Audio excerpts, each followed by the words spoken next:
Di tengah gemerlap program mercusuar dan besarnya anggaran pembangunan yang terus digaungkan, masih ada desa yang belum benar-benar merasakan arti kemerdekaan.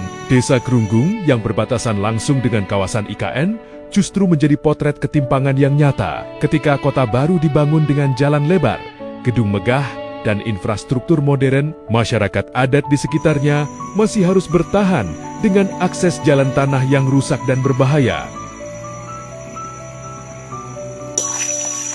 Ini mau kersak jembatan tenggelam, tampak hujan satu malam dari malam.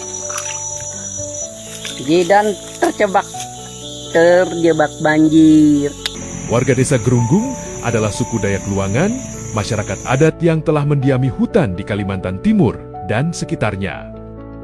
Jauh sebelum Indonesia merdeka, mereka hidup ratusan tahun berdampingan dengan alam, menjaga hutan, sungai dan tanah yang kini menjadi penopang pembangunan nasional. Ironisnya, ketika sumber daya alam terus diambil dari wilayah mereka, kesejahteraan justru tidak ikut datang.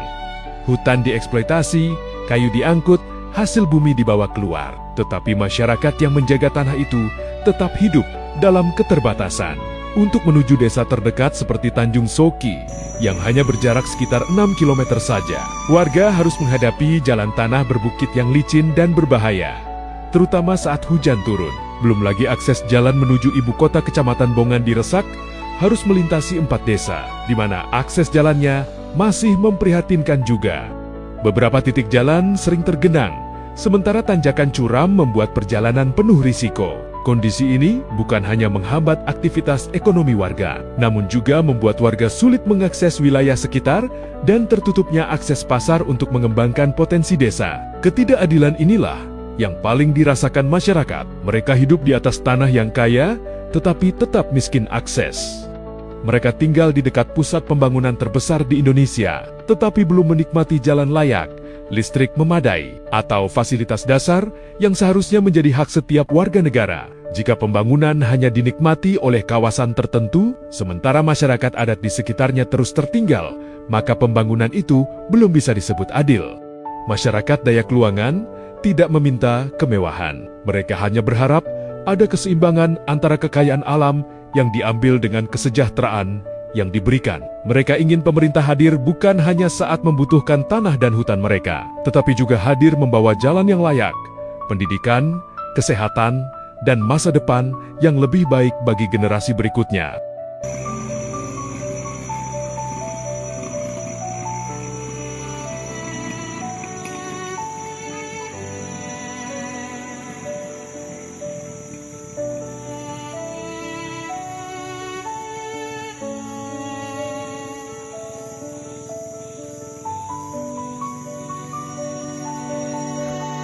Bisa kita saksikan ya, Pak Sahman yang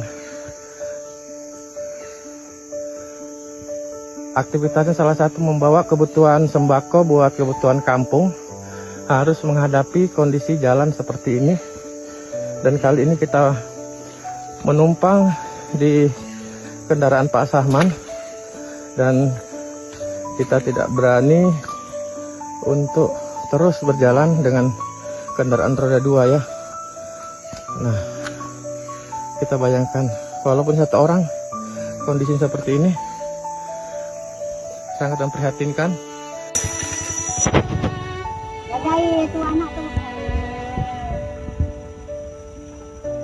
Tuh, betisnya tuh. Tuh, dorong tuh.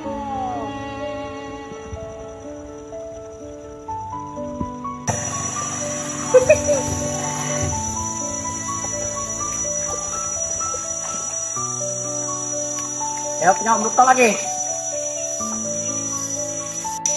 Dep, jalan GB, tenggelam, jembatan UMEA. Masih segini, si lebarnya kok tinggi. Ah, Jidan terjebak banjir.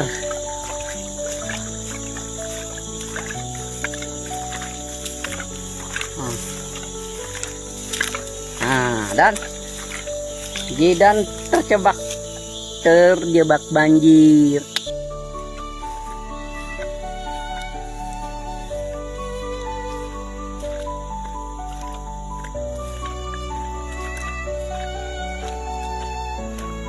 browser app bisa kah itu?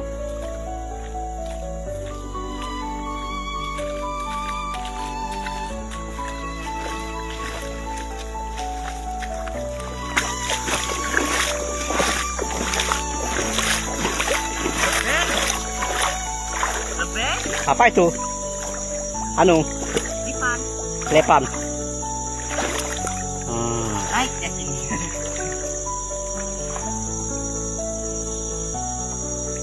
Mana dia?